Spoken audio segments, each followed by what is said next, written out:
लगता है कांग्रेस प्रदेश अध्यक्ष गोविंद सिंह डोटासरा ने विधानसभा अध्यक्ष वासुदेव देवनानी से आर पार करने का मन बना लिया है।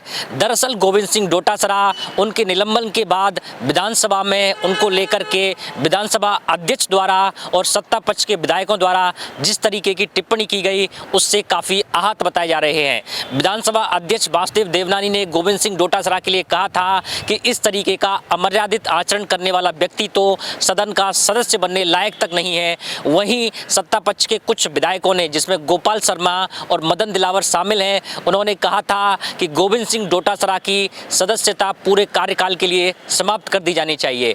इस तरह की टिप्पणियों से गोविंद सिंह डोटासरा काफ़ी आहत बताए जा रहे हैं और यही कारण है कि जो 7 दिन तक विधानसभा में गतिरोध चला था सत्ता पक्ष और विपक्ष के बीच, वो खत्म भी हो गया और उस गतिरोध को खत्म हुए 6 दिन हो गए, लेकिन अभी तक गोविंद सिंह डोटासरा विधानसभा में नहीं आए हैं।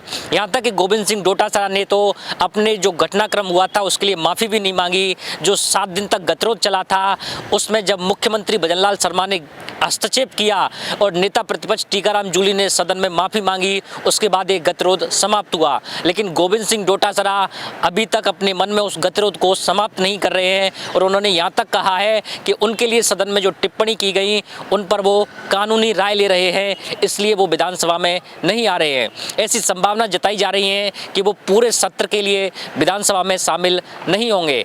इस बार गोविंद सिंह डोटासरा ने विधानसभा अध्यक्ष वासुदेव देवनानी पर भी बड़ा हमला किया है। हमले की बड़ी वजह है कॉन्स्टिट्यूशन क्लब का उद्घाटन। उन्होंने कहा है कि पूरी राजस्थान की जनता जानती है कि कॉन्स्टिट्यूशन क्लब का उद्घाटन राजस्थान की पूर्ववर्ती कांग्रेस सरकार में 22 सितंबर 2023 को हो चुका था। इस कॉन्स्टिट्यूशन क्लब को पूर्ववर्ती कांग्रेस सरकार ने बनवाया था और इसका उद्घाटन तत्कालीन मुख्यमंत्री अशोक गहलोत और विधानसभा अध्यक्ष सीपी जोशी और नेता प्रतिपक्ष राजेंद्र राठौड़ की उपस्थिति में 2023 में ही हो चुका है। लेकिन बीजेपी की सरकार ने इसे चालू नहीं किया था, इसका कार्य सुचारू रूप से नहीं किया था और इसको रोके रखा था, क्योंकि बीजेपी की सरकार इसका दोबारा से उद्घाटन करके शुभारंभ करना चाहती थी, जबकि इसका उद्घाटन पहले ही हो चुका है। बीजेपी की सरकार सिर्फ श्रेय लेना चाहती है।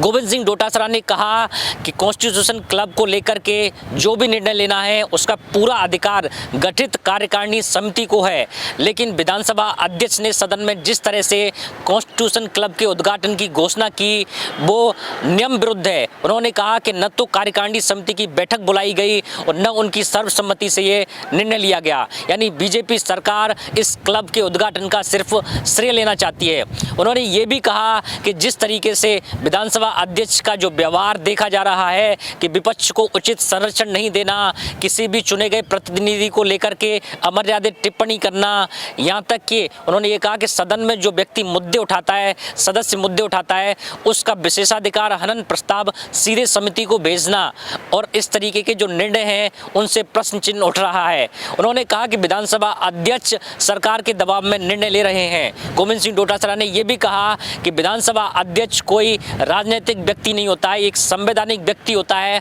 और उसे संवैधानिक पद की मर्यादा के अनुसार कार्य करना चाहिए।